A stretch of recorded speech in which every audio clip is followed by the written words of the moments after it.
Hello and welcome to All the Way Down, a YouTube channel all about the Scottish rock band Biffy Clyro. All the way down, all the way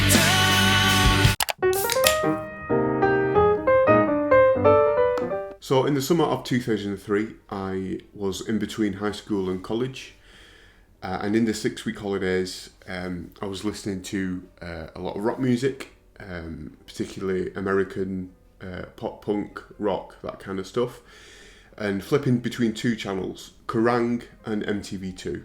And one day I discovered the band Biffy Clyro.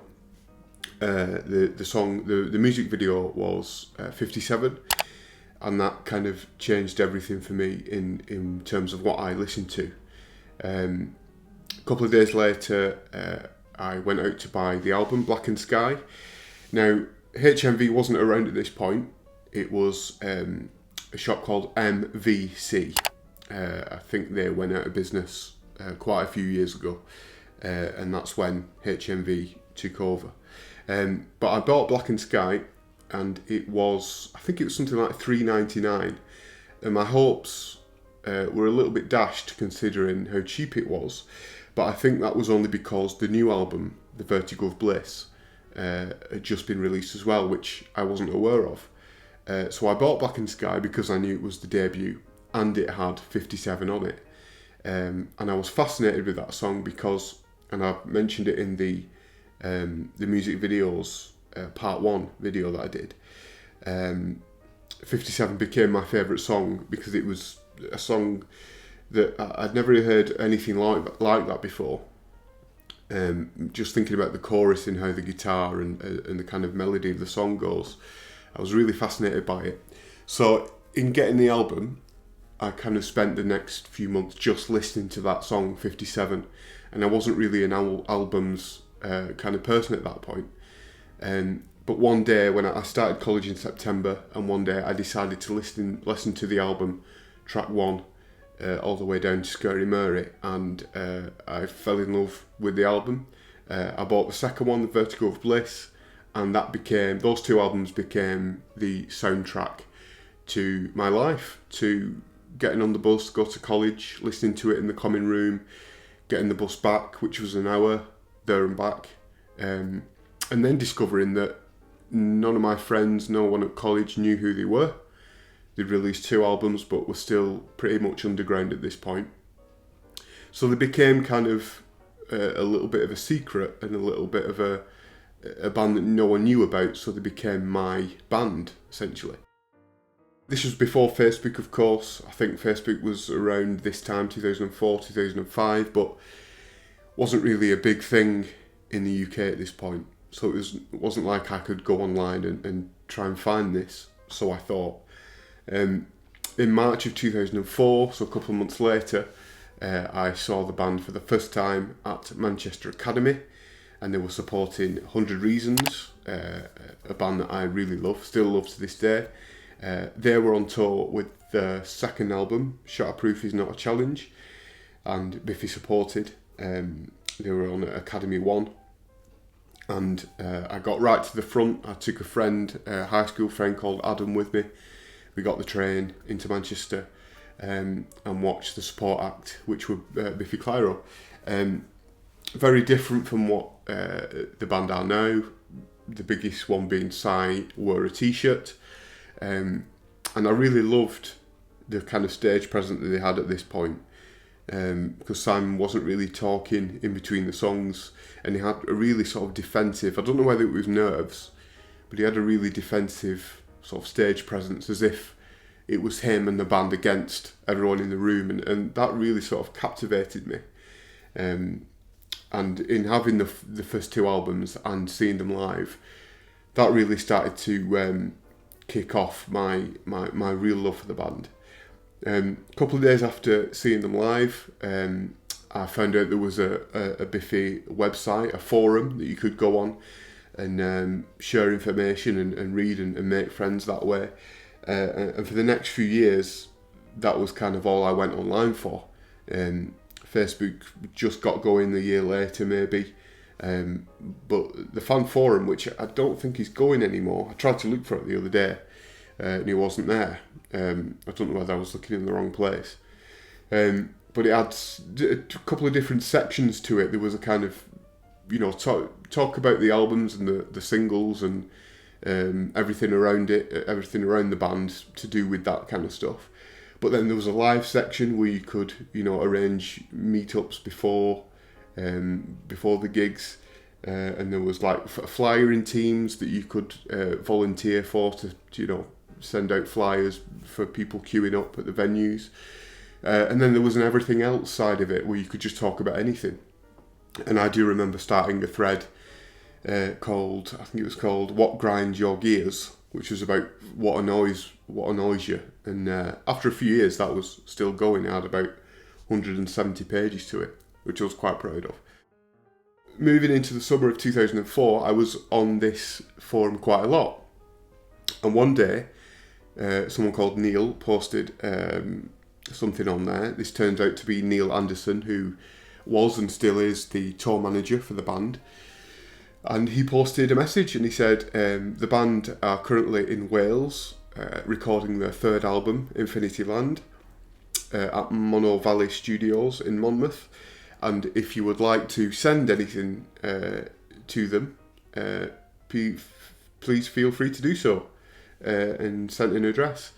And kind of without thinking, I was, after listening to the two albums and being fascinated with the music and seeing them live, I just wrote maybe a page's worth of a message to say that, I really love the first albums, looking forward to the next one. I saw you in Manchester supporting 100 Reasons, loved it. I'm in a band myself, I think I said, and we, tried to cover your songs, which we tried to at the time but failed, and posted it with a picture that I cut out of Kerrang. This is very fanboy at the moment. It was the picture of them kind of in a woodland. It was the promo from The Vertigo of Bliss, where I think Simon was on a tree or something, along with a stamped envelope with my home address on it, and kind of forgot all about it for about a week. And then I remember one Saturday morning getting a call from my mum downstairs saying, "You've got some post." Now, I think I was 16, 17, didn't really get much post back then, other than NatWest saying that you've no money in your bank account, which I already knew. Didn't have to send me the information. And it was a letter addressed to me, so I opened it and kind of didn't really know what I was seeing. It was the picture that I sent, signed by all three in blue ink, and a letter, and I have it here. It's got Mono Valley, the logo on the top, Mono Valley Recording Studios, Disturb the Piece in Style. This is obviously a recording studio which is sort of legendary now in rock music. Ozzy Osbourne, Oasis, plenty of other British rock bands have recorded there. And it's written by Cy, and it says, "Cheers Dino, glad you like the albums. Hopefully the new one will be of your liking too. I'm sure it will. Good luck with your band, and we'll hopefully see you in Manchester. Be well. Cy." And Cy's written it with the backwards Cy there. James has written, "Thanks Dino, all the best," and Ben has written, "Nice one Dino." And I honestly couldn't believe it. This band that I've kind of fascinated over for a good year, I took the time out of recording to send me a letter and to sign the picture, and I was just over the moon. I couldn't believe it. Video footage from recording that album, it does seem like they're stuck for things to do at times. With the album and the DVD that you got, I think for the singles, there's kind of footage of James riding around on a quad bike in the farm which is attached to the studio, and them just sat around.